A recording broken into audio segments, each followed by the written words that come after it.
अस्सलाम वालेकुम, कैसे आप सब? उम्मीद करती हूँ आप सब खैरियत से होंगे। आज हम लोग मौजूद हैं इस्लामाबाद ड्राइविंग सेंटर के सेकंड ब्रांच I-84 पाकिज़ा मार्केट में। तो मैं आपको लास्ट टाइम जो लास्ट वीडियो बनाई थी उसमें मैंने आपको कुछ ड्राइविंग के टिप्स ट्रिक्स और कुछ चीज़ें वगैरह मैंने बताई थी, जैसे कि एहतियाती तदबीर के हिसाब से। ठीक है, तो अब बात करते हैं जो मैंने आपको टिप्स एंड ट्रिक्स का बताया था। ठीक है, सबसे पहले आप जब गाड़ी चलाते हैं तो शीशा आपका सेट होना चाहिए, सीट आपकी सेट होनी चाहिए, चीज़ तो आपको बताई जाती है। ठीक है, और जब आप खुद गाड़ी में बैठते हो तब आपको खुद इस चीज़ का अंदाज़ा हो जाता है। ठीक है, सीट बेल्ट आपने लाजमी बांधनी होती है।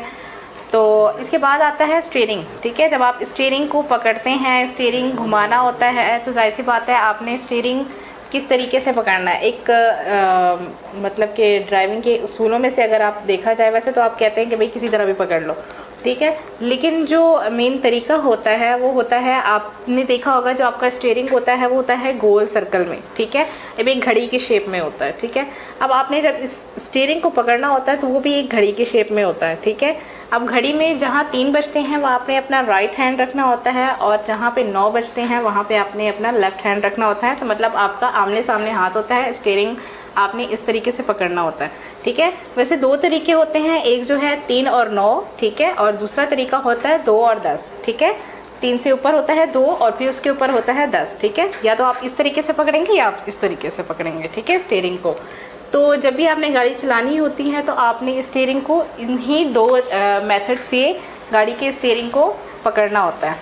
ठीक है, और रास्ते में आने वाले रुकावटों के लिए अपनी रफ्तार को कम रखते हैं। ठीक है, रास्ता मोड़ने की सूरत में अचानक ब्रेक लगाने से गुरेज करेंगे।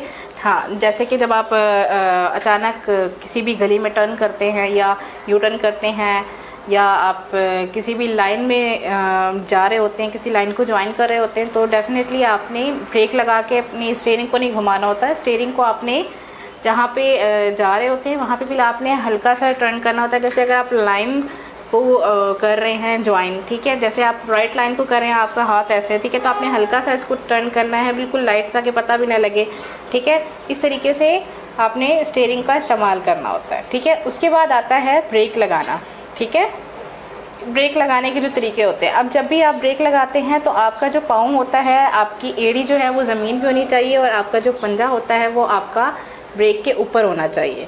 ठीक है, तो आगे जो पंजा होता है, उंगलियों की जो साइड होती है, वहाँ से आपने ब्रेक लगानी होती है। और जब भी आप ब्रेक लगाएं तो आपने फ़ौरन अचानक से पूरा प्रेस नहीं कर देना। ठीक है, एक तो पहले आप अपनी स्पीड को बरकरार रखें। अचानक कोई सामने आ जाता है तो एक अलग चीज़ है, लेकिन जब भी आप ब्रेक लगा रहे हैं गाड़ी को कहीं भी रोकने के लिए, तो आपने बिल्कुल स्मूथली उसको प्रेस करना है कि गाड़ी आराम आराम से स्लो पे जाकर फिर रुके। ठीक है, जब आप अचानक से ब्रेक लगाते हैं, डेफिनेटली जो आपके साथ बैठे हैं वो भी डिस्टर्ब होते हैं।